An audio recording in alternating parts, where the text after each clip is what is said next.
ನನ್ನ ಸ್ನೇಹಿತ ಸಿದ್ದರಾಮಯ್ಯ ನನ್ನ ಕೊಲೆ ಒಟ್ಟಿಗೆ ನಾವು ಕೆಲಸ ಮಾಡಿದವರು. ನಾನು ಲಘುವಾಗಿ ಮಾತಾಡಲ್ಲ.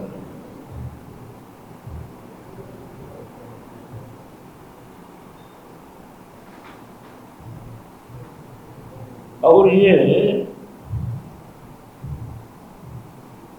ನುಂಗ್ಲಾರದ ದುಡ್ಡು ಇವತ್ತು.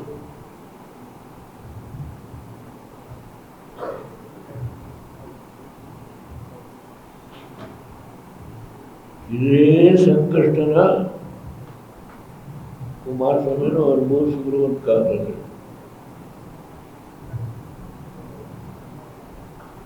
ಈಗ ಕುಮಾರಸ್ವಾಮಿ ಅವರು ಕೇಂದ್ರದ ಮಂತ್ರಿಯಾಗಿದ್ದಾರೆ. ಇಂಗ್ಲಿಷ್ ಪತ್ರಿಕೆಗಳು ಕೂಡಪ್ಪ,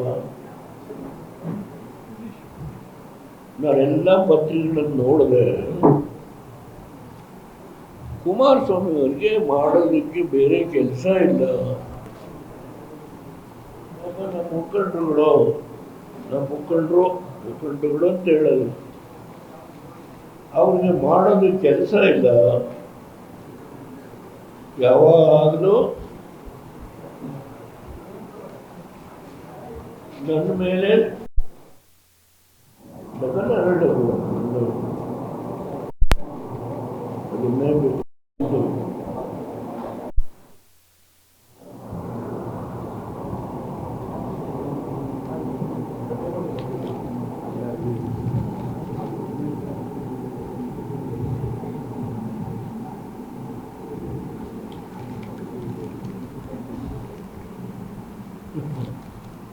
ಕುಮಾರಸ್ವಾಮಿ ಅವ್ರಿಗೆ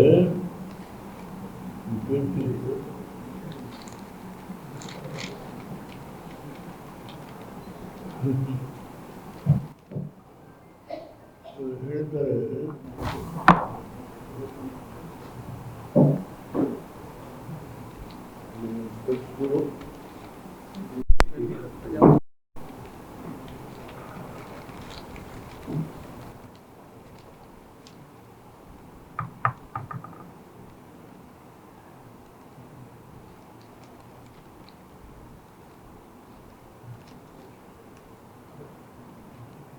ಕುಮಾರಸ್ವಾಮಿ ಅವರು ಏನು ಮಾಡಿದ್ರೋ ಅದನ್ನೇ ನಾನು ಮಾಡ್ತಾ ಇದ್ದೇನೆ ಅಂತ ಹೇಳಿ ಅವರು ಹೇಳಿದ್ದಾರೆ. ಅದನ್ನ ಓದಬೇಕಾಗಿರ್ತದೆ, ಎಲ್ಲ ಪೇಪರ್ಸಲ್ಲಿದೆ. ಕುಮಾರಸ್ವಾಮಿ ಏನು ಮಾಡಿದ್ರೋ ಅದನ್ನೇ ನಾನು ಮಾಡ್ತಾ ಇದ್ದೀನಿ ಅಂತ ಹೇಳಿದ್ದಾರೆ.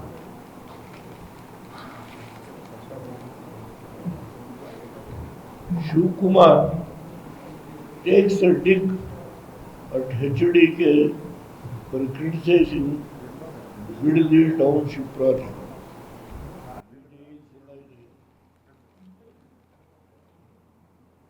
ಎಲ್ಲ ಪೇಪರ್ ನೋಡಿದ್ದೀನಿ.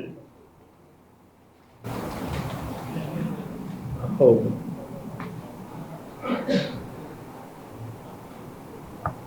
1994ರಲ್ಲಿ ನಾನು ರಾಮನಗರದಲ್ಲಿ ಗೆದ್ದು ಈ ರಾಜ್ಯದ ಮುಖ್ಯಮಂತ್ರಿ ಆದೆ.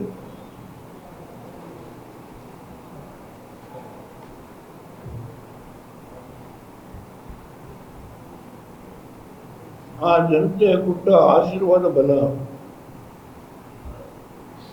ಈ ದೇಶದ ಪ್ರಧಾನಮಂತ್ರಿನೂ ಆದೆ.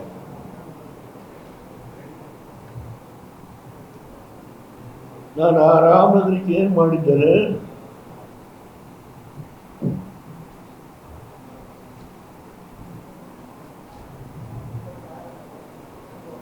ಇಂಡಸ್ಟ್ರಿ, ಮತ್ತೊಂದು ನೀರಾವರಿ, ಈವನ್ ಶುಗರ್ ಫ್ಯಾಕ್ಟ್ರಿ, ಬೆಂಗಳೂರು ಏನು ನೀರು ಕೊಡ್ತೇವೆ ಕುಡಿಯುವ ನೀರನ್ನ, ಅದು ರಾಮನಗರ, ಸಾತ್ನೂರು, ಚನ್ನಪಟ್ಟ, ಈ ಎಲ್ಲ ಟೌನ್ಗಳಿಗೆ ಕುಡಿಯುವ ನೀರು ತಿಮ್ಮೇಗೌಡ ಅಂತ ಹೇಳುವ ಶುಗರ್ ಫ್ಯಾಕ್ಟ್ರಿ ಜ್ಞಾಪಕ ಇದೆ.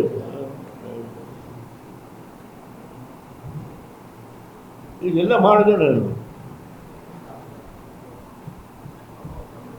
ಅನೇಕ ಸೇತುವೆಗಳು, ರಸ್ತೆಗಳು, ಅವೆಲ್ಲ ಪ್ರಶ್ನೆಗಳ. ಈಗ ಬಹಳ ಮುಖ್ಯವಾಗಿ ನನ್ನ ಮುಂದೆ ಇರ್ತಕ್ಕಂಥ ಸಮಸ್ಯೆ, ಕುಮಾರಸ್ವಾಮಿ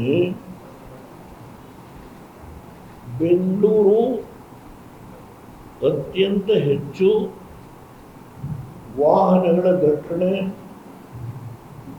ಜನಸಂಖ್ಯೆಯ ದಟ್ಟಣೆ,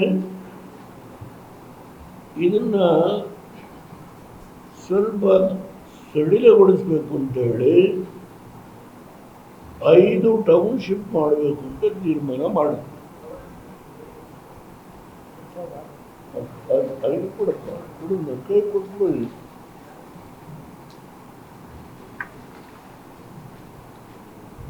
ಇಲ್ಲಿದೆ ಅದಕ್ಕೆ. ಇದನ್ನ proceedings in the government of Karnataka 2006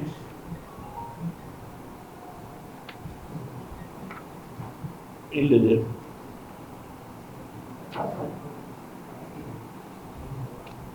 township ಯಾವುದು?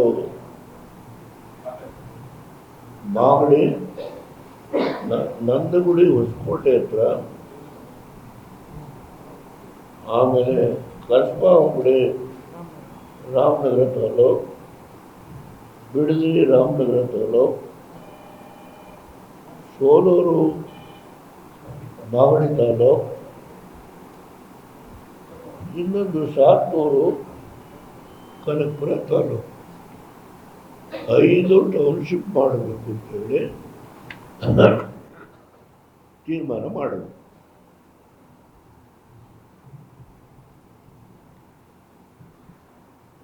ಅದಕ್ಕೆ ಒಂದು ಕಂಪನಿಯವರು 400 ಕೋಟಿ ಡಿಪಾಸಿಟ್ ಮಾಡಿದ್ದು ರಾಮನಗರಕ್ಕೆ, ಬಿಡದಿಗೆ ವಿಶೇಷವಾಗಿ ಒಂದು ಪ್ರಾಜೆಕ್ಟನ್ನ ಪ್ರಪೋಸಲ್ ಕೊಟ್ಟು 400 ಕೋಟಿ ಹಣ ಕೂಡ ಅವರು ಡಿಪಾಸಿಟ್ ಮಾಡಿ, ಇವರು ಭೂಮಿನ ಅಕ್ವೈರ್ ಮಾಡೋದಕ್ಕೆ ನೋಟಿಫಿಕೇಶನ್ ಮಾಡಲಿಲ್ಲ. ಸರ್ಕಾರದ ಒಂದು ನಿರ್ಣಯ ಮಾಡಿದರು. ಆಗ ಸತ್ಯ ಸಂಶೋಧನೆಯ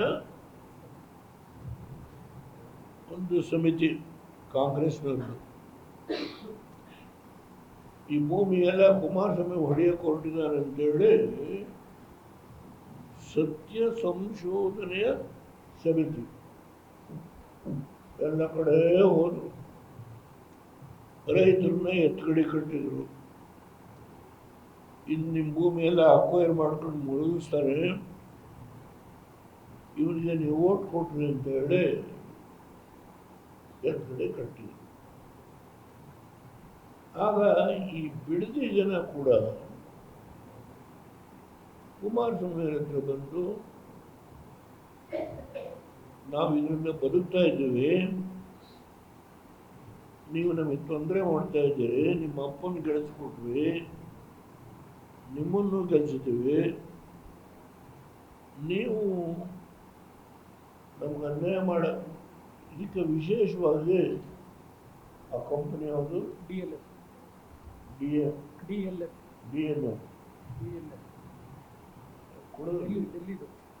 ಅನೌನ್ಸ್ ಮಾಡೋದು ಸರಿಯಾಗಿ ಅನೌನ್ಸ್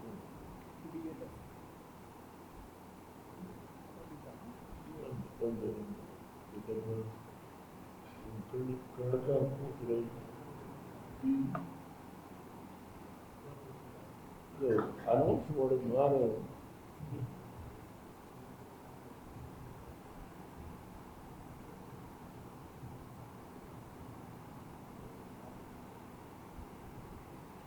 ಸಚಿವ ಸಂಪುಟದ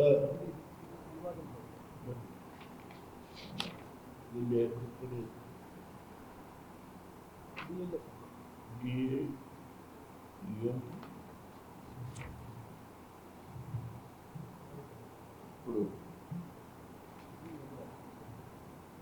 DLS ಡೆಲ್ಲಿ ಬೇಡ ಆ ಕಂಪನಿ 400 ಕೋಟಿಗಳು ಡಿಪಾಸಿಟ್ ಮಾಡೋದು.